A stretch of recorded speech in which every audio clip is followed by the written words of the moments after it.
And there go all the participants. Hello, everybody. Welcome. We'll be getting started in just a second. The numbers are really good. Wow.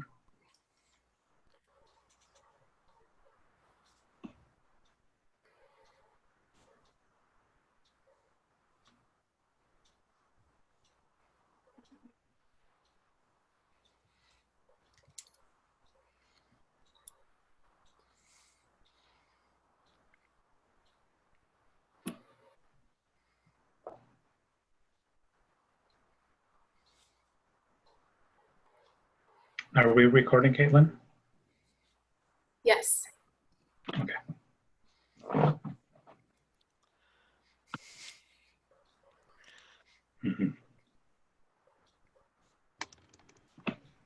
Toni already has a message in the chat. I do. She has quite a fan base out there. Everybody rush to say hi to Toni. Soon I've known each other. Forget John, just say hi to Toni. Each other in like the That's front right. spot, so. I'll give it another minute for people just to keep populating in here. But then we're going to get started in just about another minute.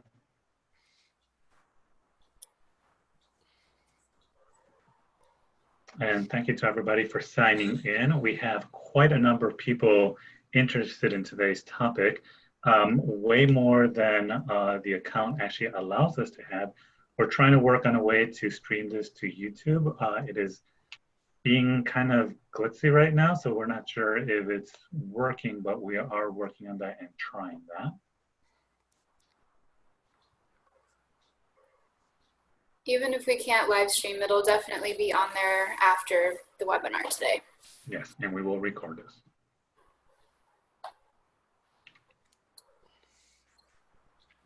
And we are recording this, so we will be posting this up online at a later date.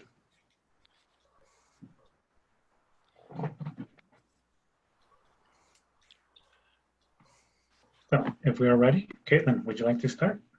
Yeah. Thank you all for joining us again for a collection stewardship webinar. This time we're joined with ARCS to bring you a special conversation with the new editors of the 6th edition of Museum Registration Methods, Toni Kiser and John Simmons. Couple logistics before we get started. This is a webinar, so you can see us, but we can't see you. If you want to say hi to each other, feel free to use that chat box, share where you're from, what your weather's like, how you're doing in quarantine. Use the Q&A box to ask questions for the presenters. We will have some time at the end to go through some Q&A. And as Sebastian mentioned, this is being recorded, so we will have it available on the CSAAM website and our YouTube channel. And Toni, will it be posted anywhere for ARCS? Yeah, I think we can get it on the ARCS YouTube channel too. Okay, that'll be fun. perfect. Yeah. Yeah, so if anybody wants to watch it again or didn't get to make it today, then you can visit our websites. If you have any trouble with Zoom, you can contact or go to the Zoom support there in the bottom, or you can message me or email me at my email address listed at the bottom. So our speakers today are John Simmons, who is currently runs Museologica Consulting, is Associate Curator of Collections at Penn State University, and also teaches the Museum Studies classes for Universidad Nacional de Colombia. We also have Toni Kiser, who is the Assistant Director for Collections Management at the National World War II Museum. Toni is also the current president of the Association of Registrars and Collection Specialists. And also Sebastian Encina, who is the chair of Collection Stewardship Professional Network. And today he will be acting as our MC. So with that, I will turn it over to Sebastian. And thank you very much, Caitlin, for this and all your work leading up to this. So thank you. And thank you, everybody, for signing in to joining us for today's very special conversation with Toni Kiser and John Simmons to celebrate and get the word out on museum registration methods number 6. So you can see that on your screen. So I have to do a little plug. AAM would want us to make sure you know how to go ahead and buy the book. It is hot off the press, brand new. We do have a special code, AAM Press 20. So if you go to the Roman website, www.roman.com, or you can go to the AAM bookstore and then get to Roman from there. Type in the code and you get a really good discount off the book. And I'm letting you know now, I have my copy. It is beautiful, it is gorgeous. So I know that everybody will want to have that. My role today is just as MC. I'm going to be asking questions, but I want the focus today to be on both Toni and John because they're the ones who did all the work along with a bunch of other names that are involved in this.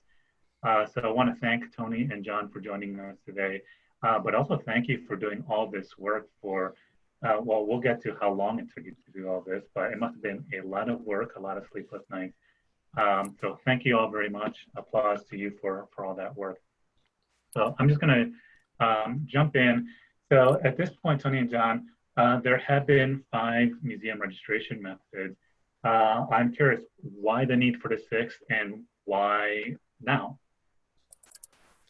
Well, it'd been about 10 years since MRM5 came out, and the field had changed quite a bit, I think, over those 10 years. And so I thought we just thought it was time to change. We'd like to keep MRM current. It has been continuously in print since the first edition came out many, many years ago. And it's very nice that it stays current through now 6 editions. So that was why.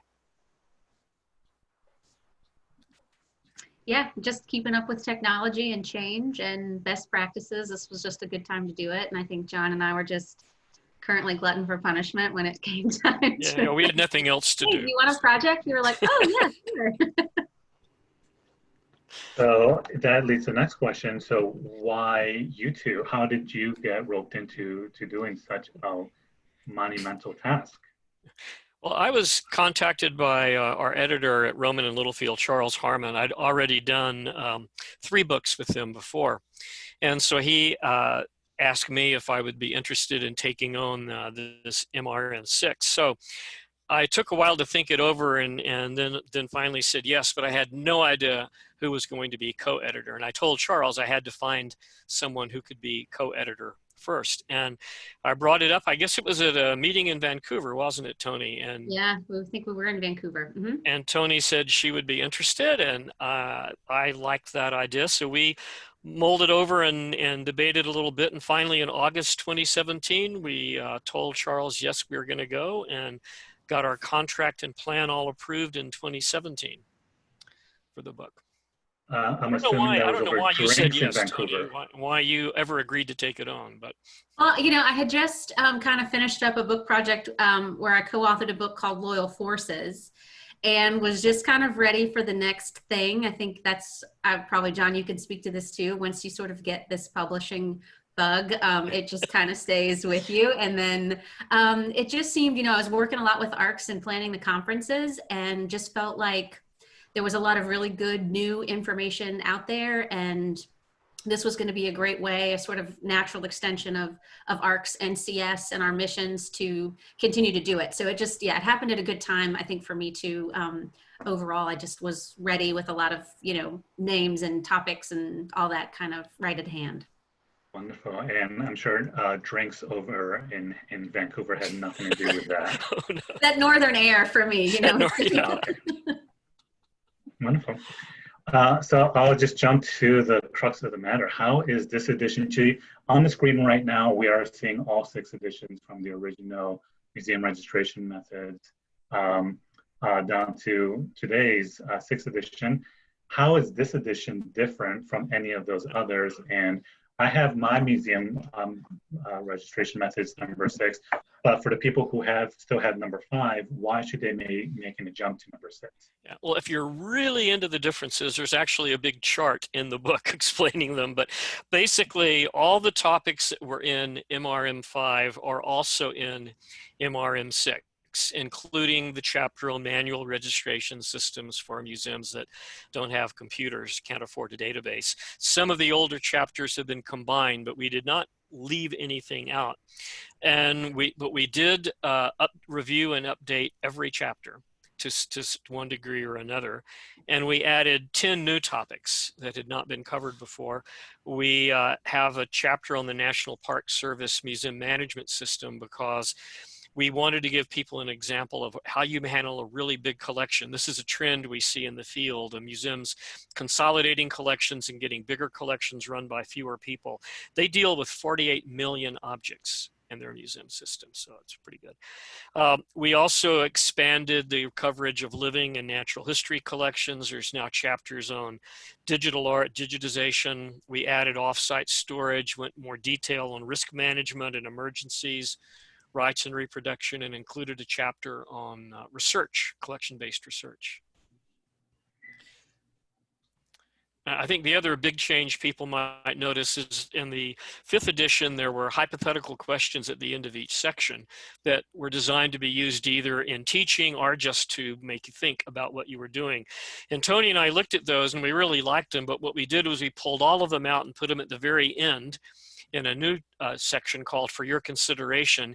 That allowed us to expand the number of hypotheticals and also create a bunch of new ones that covered material in more than one section. So we think we came up with a little more challenging hypotheticals for you. Yeah, we really tried to think about, often registration is not just one chapter at a time, but all of these things feed into one another. And so one of the other things that I think that we tried to do really well was cross-reference within a lot of the chapters as well, so that as you're in the loans chapter, it's referencing the insurance chapter. So you kind of, where those crossroads are. So for students or novices, but also for those of us who've done it for a while, to also remember to go check that part too, to make sure we're still, all in line. So earlier, John made reference to a chart, and I was impressed when I looked at this. I don't know if you're going to be able to see, but the chart is multiple pages long, all compiled by John and Toni. It is a pretty spectacular chart just to take a look at what the differences are, not only between editions 5 and 6, but between 1, 2, 3, 4, 5, and 6. Even just the number of pages where, John, you just held up earlier, an earlier version of museum registration methods. So if you look at first your edition example, is very thin. and versus 6th edition, and yeah, so very, very different. Jumping from, I lost my place here. Jumping from, and the point of the chart was to really talking about how the field had changed, because we wanted to go back and look at what the needs of the field were, because this is a book that actually came out of a need in the field. Registrars meeting at AAM, there wasn't even a registrar's committee yet. There was just a group that met who decided they needed the book, and that's how the original editors came to put the thing together. And so we wanted to look at how the field had changed. And one good way to track that was the changes in the book. And there were a few surprises, like in the 2nd edition, which was in the 60s, they already had a chapter on computerization, even though very few museums had access to computers at the time. So the 1st edition came out in 1958, 2nd edition 1968, then we go to 79, 98, so big gap there. 2010 and now 2020. And it's just interesting how much knowledge we have to share when we're looking at number of pages, 225 for that 1st edition, 294, 437, actually went down to 427 for the 4th edition. They use back smaller up to type. 516, and then we're up to 586 pages for this one. So there's a lot of knowledge in here, a lot of wisdom in these pages. So. And on your screen right now, you can see some of the things that John and Toni referred to. So barcodes, RFID tags. So there's a lot of information in this book. So it'll be more than a one evening read. Yeah, and I think keeping pace with technology is one of those things that we try to strike a balance with, right? Because in some ways, as soon as you decide the most up-to-date file format, it's going to be out of date. So we tried to edit some of these chapters and write them from the perspective of a best practice, but also with the knowledge that technology changes quickly. So we will all continue to fight that phased obsolescence. And so I hope that we got that across in a lot of the places where there are other sources to also check into too, besides this one. Wonderful, and I love that idea of the cross-referencing and one chapter referring to another chapter, because none of this work stands alone. It all refers and connects to each other. So that's yeah, exactly.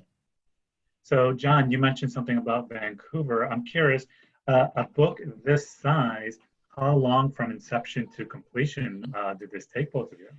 From the time that we agreed and signed the contract, it was a little more than 2 years. And that included us deciding which chapters we wanted to do new, we wanted for contributors, soliciting manuscripts, getting them back, revising them, getting revisions back, and all in all. So it wound up taking a little more than 2 years by the time we finally finished the last proofreading of the last galley and it went to the printer.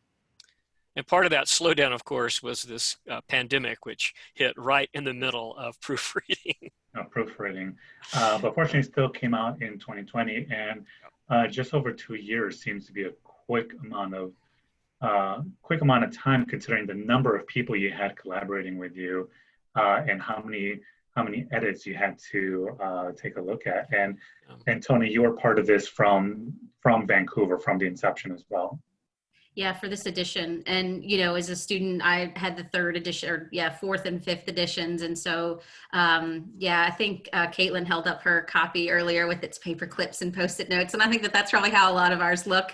And so it just, it felt like it was a good time. And then, just to sort of, take off running with John on it and be able to sort of help contribute and sort of just keep all the documents organized and all the emails going back and forth, and did you check in with that person, and did you check in with that person, and it was all really, really good. Yeah, at the time Toni and I started, all we had was an agreement to do it. We had no plans, so Toni has been involved from the very first, from the conception. Very good job to you both. You both mentioned, Toni had just completed one publication prior to this. John has a number of publications under his belt. So I'm curious, writing a brand new publication, writing your own book is a feat that's pretty monumental, but then taking something that everybody knows and everybody's been familiar with for over 50 years, which one is more difficult? Is it more difficult to edit something that's already existing or to write a brand new book? Both. Both. Yeah, they're different. The challenges are different. They're I wouldn't say one's easier than the other, but I will say it is extremely daunting to take on something like MRM6, knowing how good the previous editions were. That's a huge act to follow. And that I think we were both a little intimidated at, here you are messing with the registrar's Bible. You don't want to get anything wrong. So.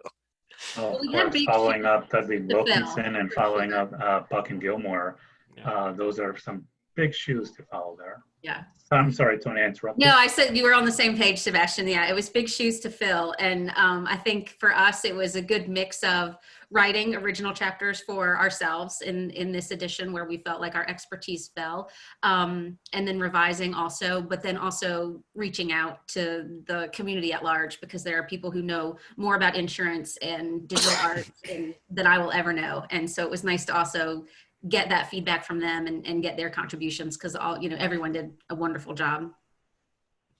So speaking of all those people with vast amounts of knowledge, and that's something that's really wonderful about this field, is that no one is expected to know everything about everything. And this is a field that loves to share. We go to the ARCS conference and people are sharing all their information.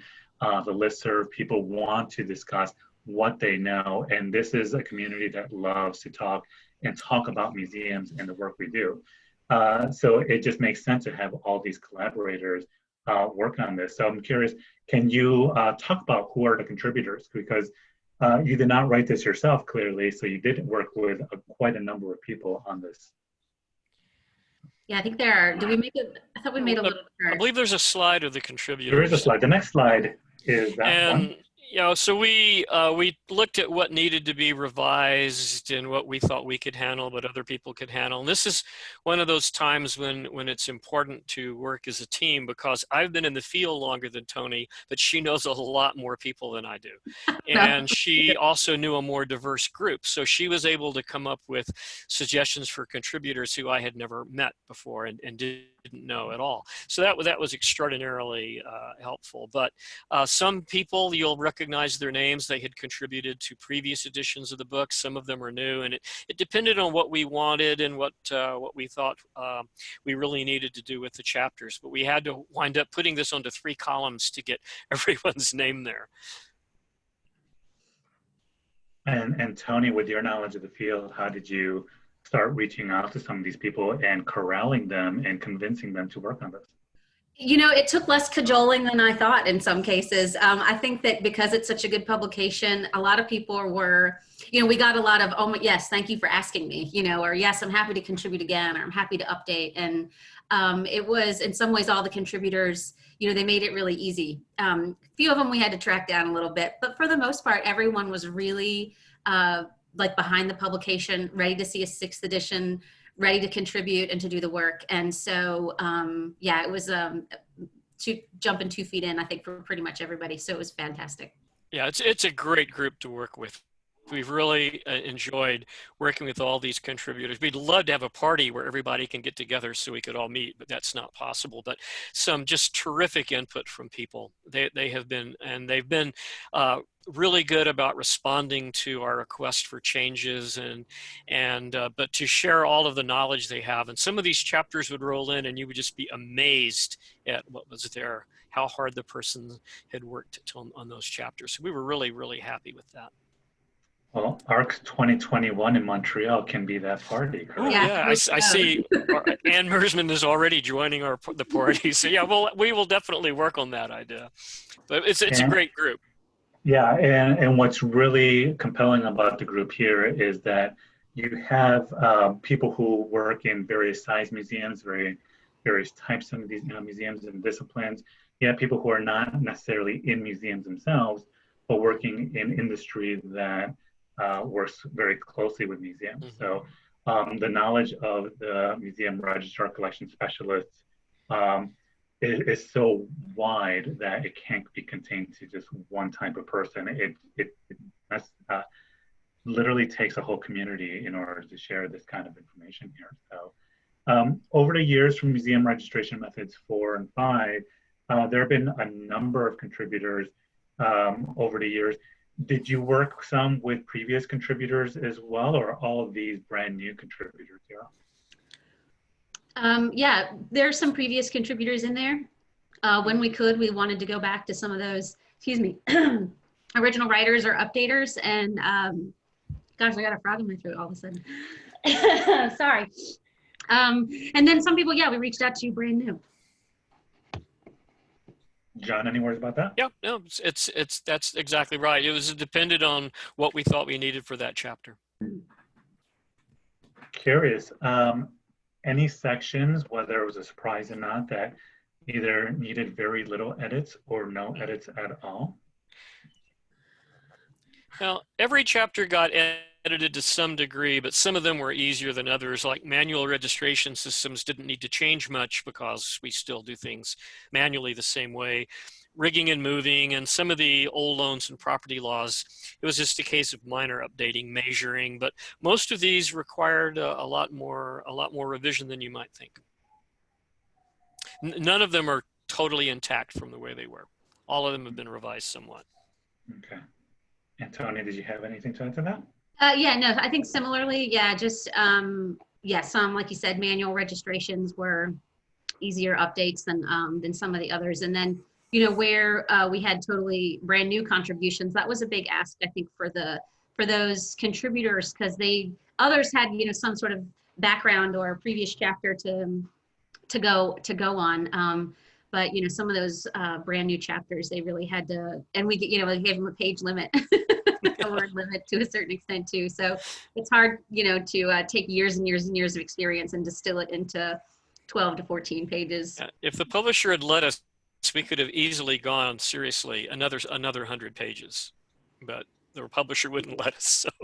Well, maybe that's a future edition where we have You have to put the multiple brakes on volumes it. Yeah, of this. you have to put the So brakes on it museum somewhere. registrations, version 7, volume 1, volume 2, volume 3. So it kind of sounds like you're already starting to work on that one, John. Not me.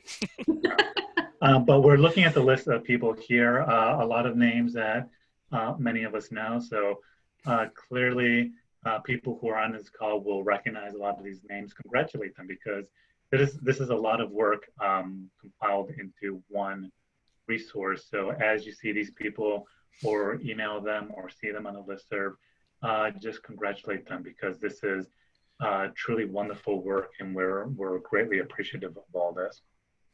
One thing that John mentioned that I'm very curious about is, during this process of 2 years, this little COVID thing hit and delayed the proofreading, delayed the actual printing of this.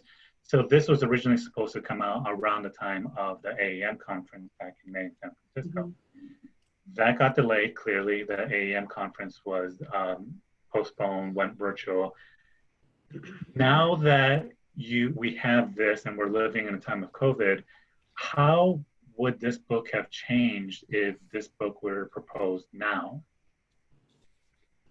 Well, I think we would have definitely included a chapter on how you shut down a collection for a prolonged period of time, and then how you monitor that collection during a shutdown. That's I think the most obvious, that this is the situation most of us find ourselves in that we've never been in before, and that we could not anticipate.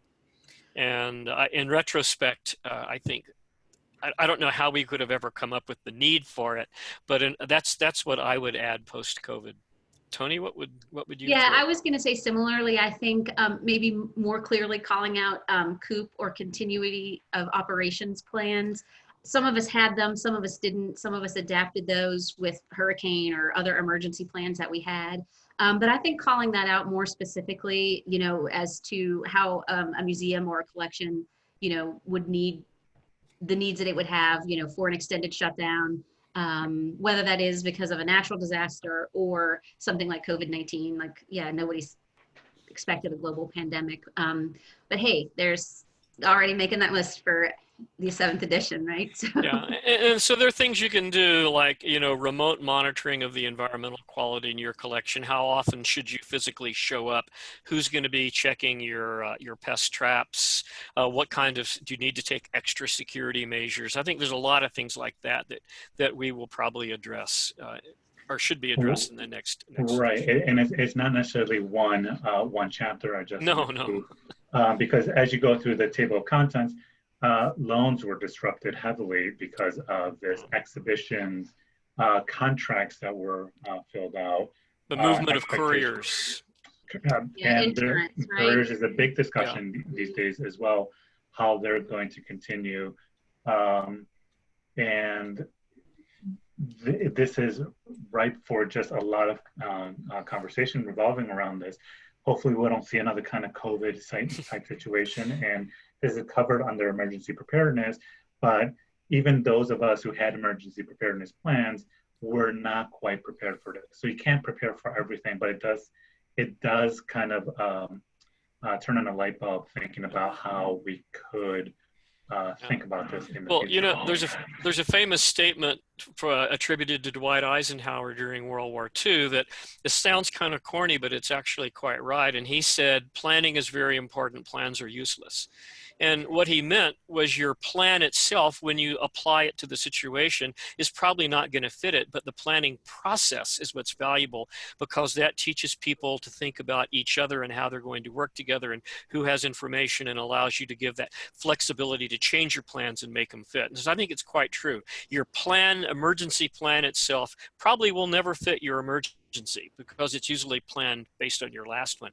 But the process of planning, and that's one reason you keep your plans fresh, will help you deal with the next one. As Toni said, you take your hurricane plan or your earthquake plan and adapt it to your pandemic.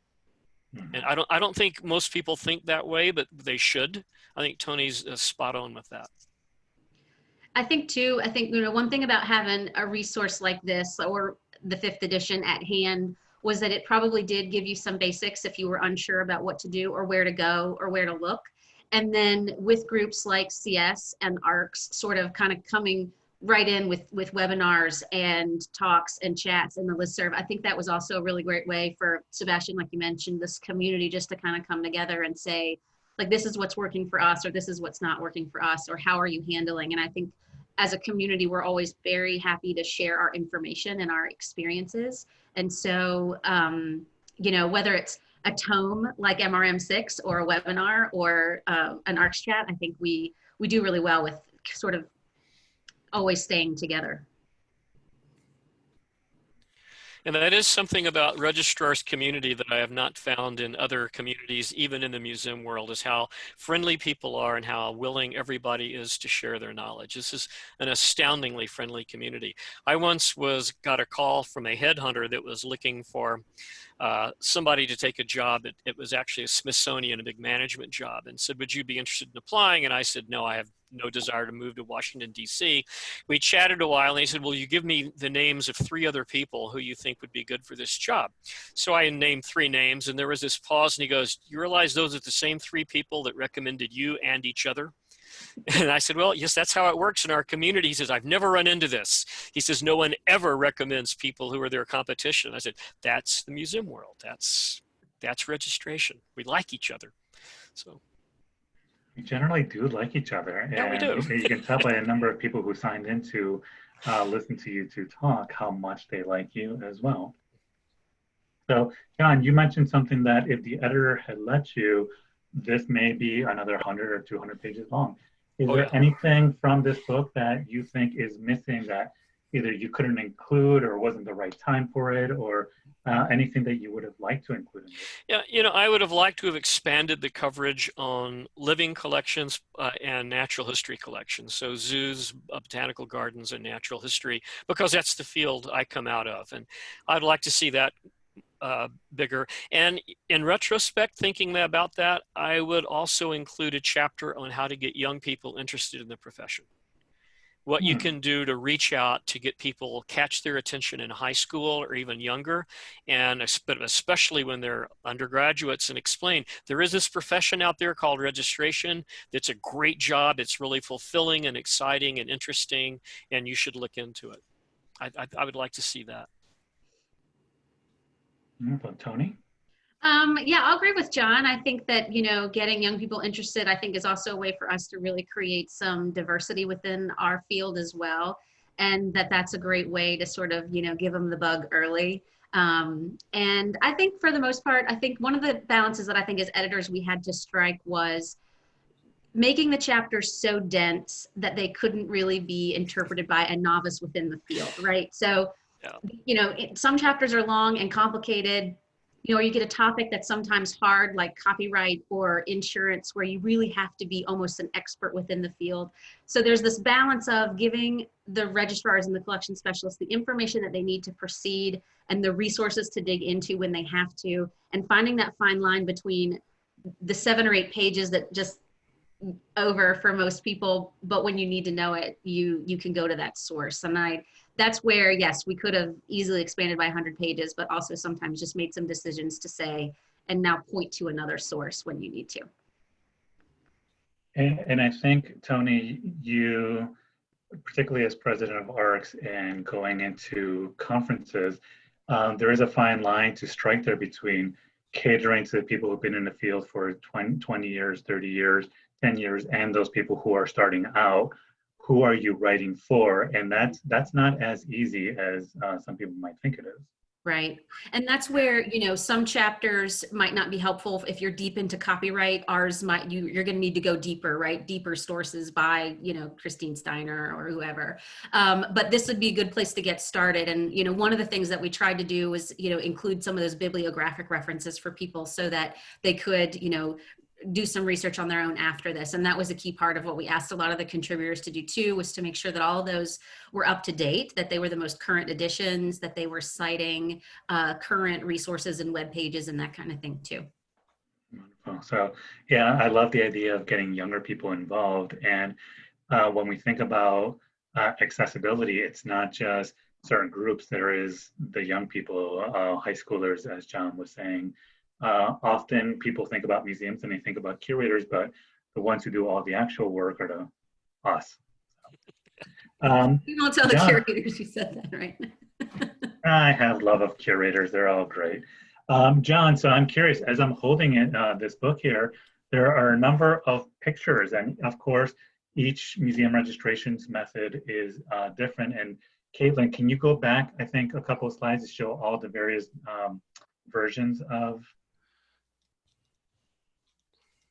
I'm curious how you selected the images that are here. Or I said, yeah. Well, as you see, the first two editions were very plain. In the third edition, we had, of course, Charles Wilson Peale, very important figure in American museums. And then the next two editions, after Rebecca Buck and Jean Gilmore took over, showed you one was objects and the other was a whole museum. So we sort of wanted to stay with that flow. And so what we wanted were objects. We wanted to look really interesting. So the front cover photos and the one on the lower back cover are from the Mercer Museum in Doylestown, Pennsylvania, and which is very close to Philadelphia. And it's a favorite museum of ours because the collection is really eclectic and the exhibition style is highly unusual. This is a museum where they've painted the accession numbers in great big numbers right on the object, so you can read them through the exhibit and go look up information about it if you want. It was done by, it's a museum of pre-industrial hand tools, basically, for crafts and implements, but that doesn't begin to describe the place. You've really got to go see it. The top three photos on the back are from the Steidl Collection of American Industrial Art at the Earth and Mineral Sciences Museum and Art Gallery at Penn State, which is where I work, because industrial art is very unusual. There are only two big collections of it in the US. And so that's how we picked them. We looked for things that were colorful and interesting, that would clearly say museum, but were not going to be your typical museum object in a photograph. Yeah, and I think John and I had both recently been to the Mercer, and it just harkens back in some ways to that sort of cabinet of curiosity style, these sort of, rooms, like here's all your tools for printmaking, and here's all your tools for basket weaving, and a fun place. And I was in there in the winter, and it's just a concrete castle, and it was cold, and you could, just all the things. There was water and the condensate and all the things hanging from the ceiling. So it was a fabulous place. Now they have a room full of tools used to make combs from tortoiseshell. And you're not going to see that every place. Now, the building itself was built by the museum's founder, who was a gentleman archaeologist. And it's a 7 stories high with an atrium 7 stories high. And he built it with 10 helpers and a mule out of poured concrete. And they built wooden farms and built, and it's just marvelous. So yeah. Highly recommend it. Highly recommend. And Doylestown is suburban Philadelphia. So if you're ever in Philadelphia, take the time to go out and take a look at the Mercer. I'm really glad that you gave credit to the mule, because so often it probably would have been overlooked. We can't forget the mule. Yeah, so we see that generally the museum registration methods is changed every 10 years. There's about a 20-year gap at one point. But then how do you see the timeline? Do you think that this is something that needs to be revisited every 10 years? I could see it being a 10-year timeline. I think that the key thing I think that's going to drive a lot of this for us is going to be climate change, political unrest, and technology. And those will be the things that I think as a world we'll be dealing with for a long time, and how it affects museum registration and what that does to the seasoned registrar versus the new registrar, I think will be a lot of the factors that we'll have to consider in thinking about the next edition. Yeah, I think it is changes in the field. If the AAM's estimate in their survey that they did recently of 750 museums is accurate, and about a third of U.S. museums close, that alone is a game changer, because something's going to happen with all those collections. They're going to go on the open market. They're going to go to other museums. Museum collections are probably going to get larger and more complex, and that is the kind of thing that can really drive the need for a new edition, for new information. And looking at the chapters, because I didn't memorize the chapters, Do you have perhaps a section, or is that something in the future of what to do if you have to close your museum, and what to do with those collections if something like this happened, or some museums do close like that? That's probably not covered in this book. No. No. And closing the museum itself is a good topic for another book. In fact, I understand one is underway at this time. But what that's another thing we would probably want to include in a new edition is closing the collection. Mm-hmm. Just focused on the registration aspects. Because one thing that this book focuses on registration. We do not get into, other than the brief mentions where they intersect, we do not get into any other museum operations at all. This is focused on what you need to be a registrar or collections manager. But closing the collection could be a very interesting and complex chapter in itself. Mm-hmm. As we're looking at the covers here, Dudley and Wilkinson worked on the first 3 editions. The great Rebecca Buck and Jean Gilmore worked on editions 4 and 5. Are you two committed to working on, having worked on 6 and working on 7? Because they're doing that in groups, group of 3, group of 2. Are you committing yourself to museum registration methods 7? John has said that he is not. I am. I hope to carry this one through for another version or 2.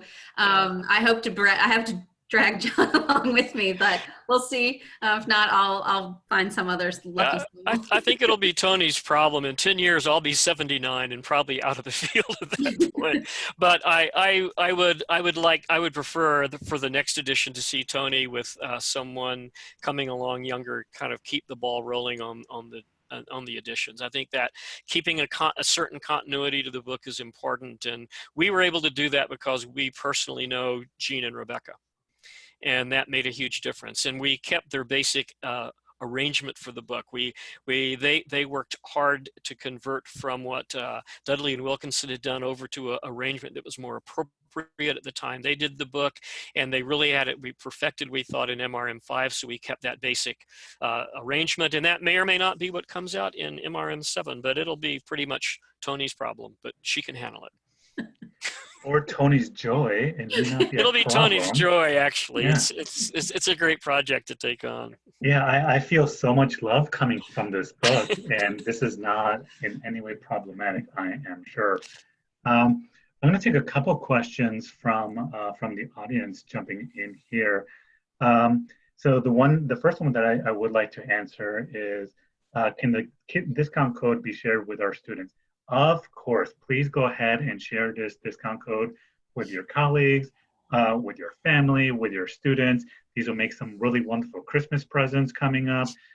So go ahead and share this discount code with everybody. I know another question that came up is there a digital version of this book? I believe there is an ebook version if you look at the Roman and Littlefield website, but I am not positive. But most of their books are available in digital format. But I don't know the exact answer to that. But check out. Okay, so Jen Newhouse says there is an ebook version available. So thanks, Jen. Yeah, and thank you to our audience here.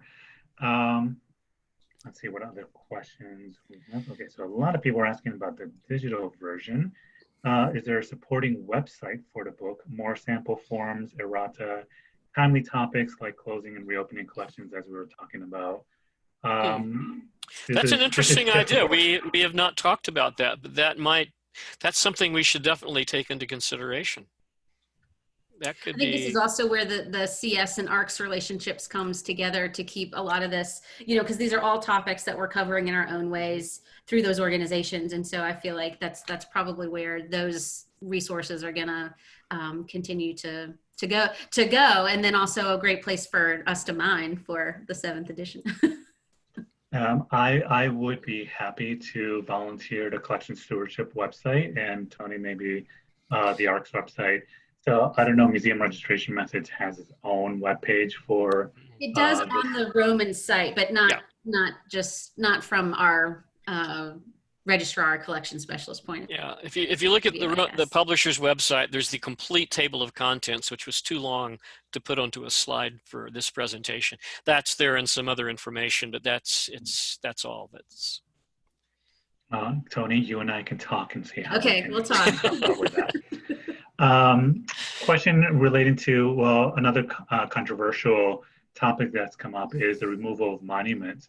How can we talk about, or let me ask this again, topic of ethics, if that's covered on here with controversial art, removing art, like the Teddy Roosevelt sculpture in front of the American Museum of Natural History and other monuments around the country.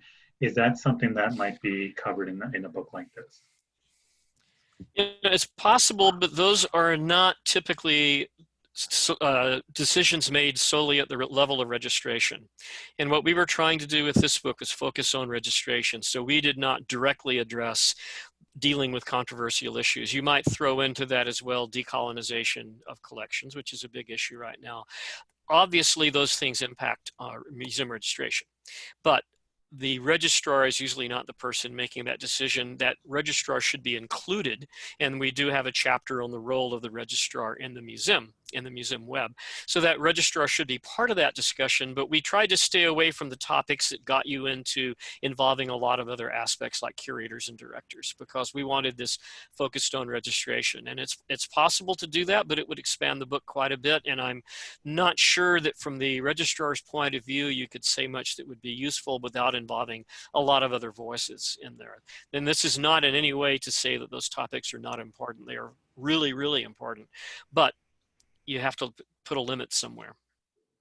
Yeah, and I think that where they do intersect is in things like documentation, repatriation, possibly insurance or storage of macro artifacts, that kind of thing, where your registrar, your collections people need to be involved in the conversation, but not necessarily in the people deciding about, how to handle a monument or a piece of art from that interpretive point of view. Yeah, and you want to do that in a spirit of transparency and professionalism, and in that sense, the book would be useful because there are chapters on ethics and that sort of thing. That, And I agree with you, John, that a lot of these conversations, I'm not sure if they're happening with the collection people in mind, whether those are directors, outreach people. They ought to, the stewards of the collection should be part of that conversation as well, because we're the ones who are handling these artifacts and art and specimens, and we have a role in making sure that other people have access to them and have a say in them as well. So if the collections team at your museums are not a part of this conversation, try to insert yourself, because our opinions do matter very much into that conversation. Absolutely. Question on how long the discount code is valid for. I do not know the answer to that one. Hopefully it is good for a very long time. AEM did not tell me if there was a deadline for that. Do you know? I don't know. I don't know. Yeah, we'd have to ask. We can see if we can find out. Or maybe you have to rush out and buy the book right now. That's it. Yes. Err on the side of caution and just order now. Yeah. And remember, you multiple need copies, because you don't know. One copy for home, one for office. Yeah. Exactly. Yeah. That's very important. But we can ask around. We can see if the discount can be applied for a little while longer, particularly if we are planning on meeting in person next year at AEM Chicago, at ARCS in Montreal. It'd be nice to be able to go to AEM bookstore, pick it up there, maybe the discount. And Bailey, see, this is why your community is awesome. Bailey already answered the question. It says on the website, it'll be always available to AAM members. So there you go. For several years. So thank you very much. Question has been answered. How has the application of technology changed the field of collection stewardship? And how did you approach the topic given differing access to that technology for institutions, especially those representing mainly stories of people of color? So that's a long question there. So there's the questions about technology and then also about access there. Well, the technology issue is interesting in itself. I had started my first actual paid museum job when I was a freshman in college in 1969. So that was 50 years ago.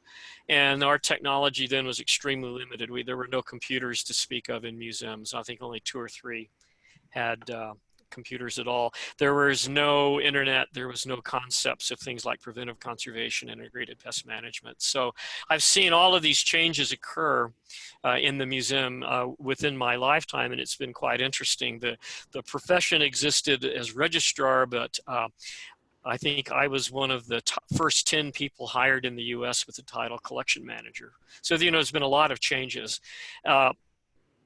And I think what we're seeing now is technology moving faster and faster. I think one of the differences is people of my generation and probably a few generations younger than me see technology as a tool that we use to manage collections. But I think a lot of younger people come in from the idea of the technology is there and the collection is managed, and they don't see it so much as a tool, but as the way the collection is managed. And I think that makes a rather interesting philosophical difference in your outlook on the collection. And what was the last part of that question? So then that question then turned into how we can use technology, particularly in those institutions representing stories of people of color. Like how can we use that technology for access purposes and equity and diversity?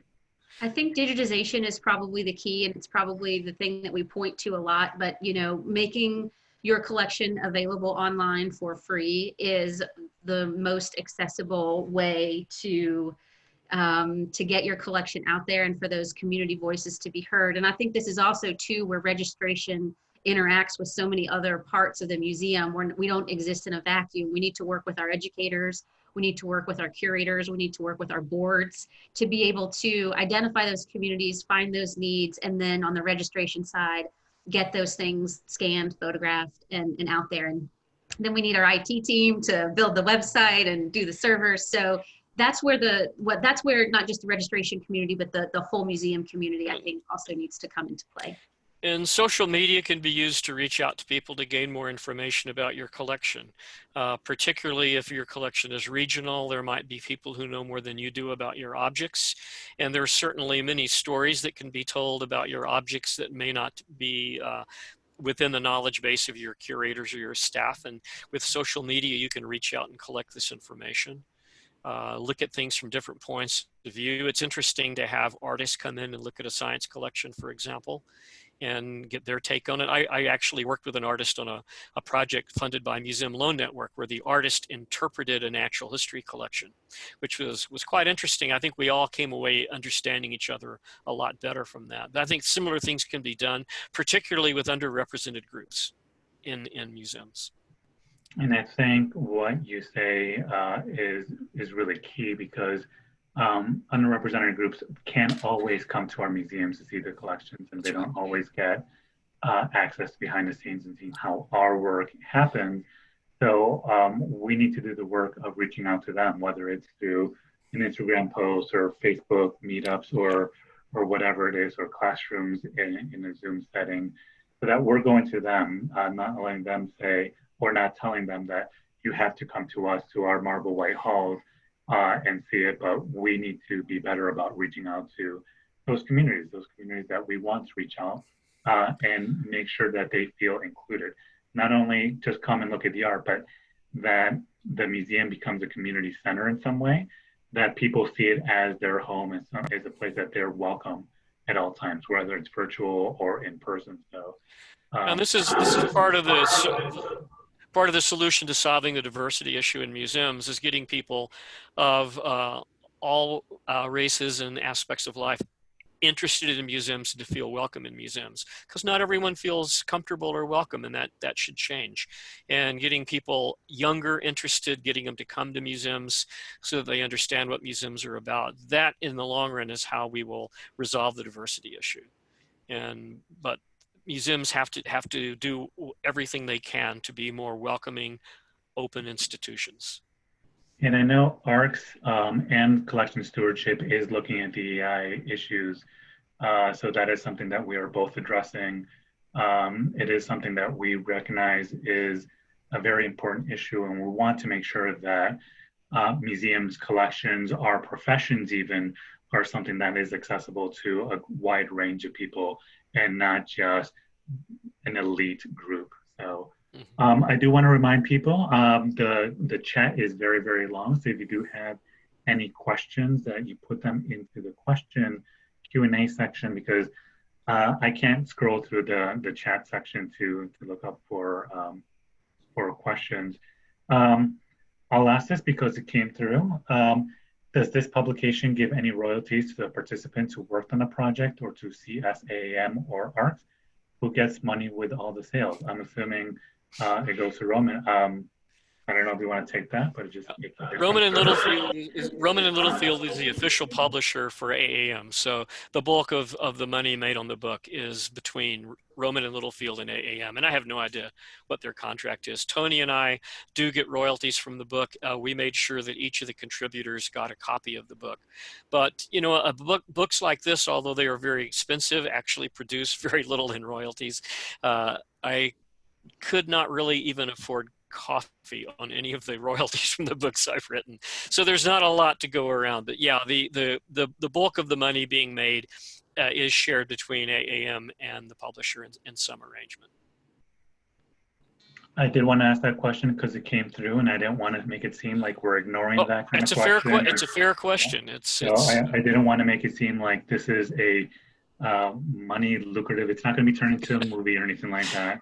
Well, I'm hoping it will. HBO special. Yeah, we're waiting for the screenplay version as we speak.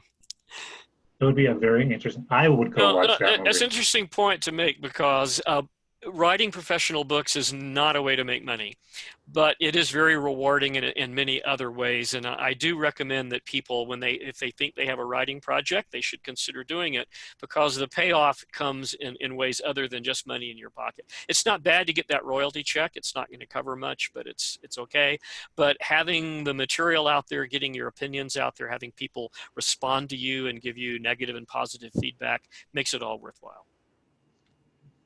So we've had a couple questions. If the access code, discount code applies to Canadians as well. I assume so. I think that is a worldwide, but I can't be sure about that.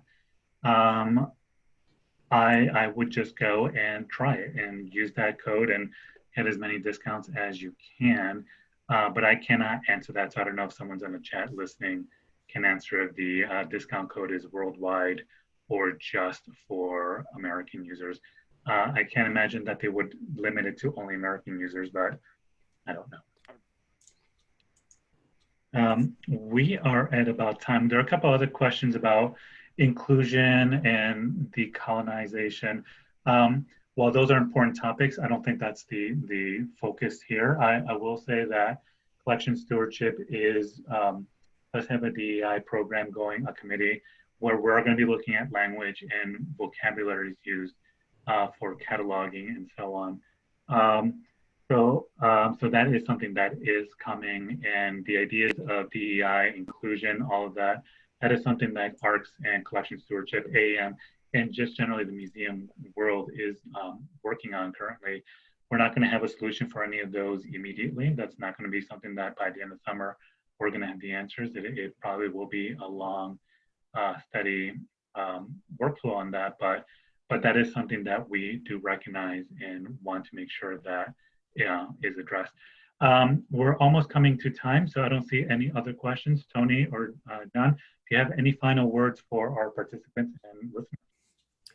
Just a big thanks for coming out. I see a lot of contributors have commented and are in there, so I'll say thank you guys for all your help, and for everyone else just for coming to listen to us, and ask us if you have questions, and email the CS listserv or contact us on the ARCS forum. We're always happy to answer other questions or help you make connections with people who can answer your questions too. And do let us know what you like and don't like about the book. We always need that information for the next edition.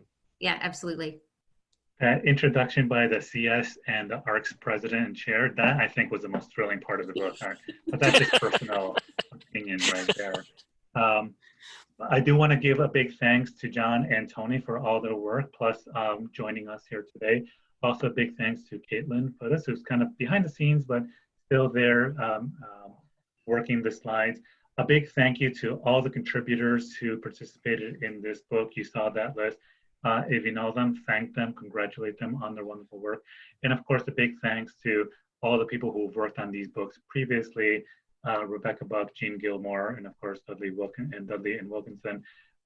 Big thanks to everybody for joining us today. This has been recorded.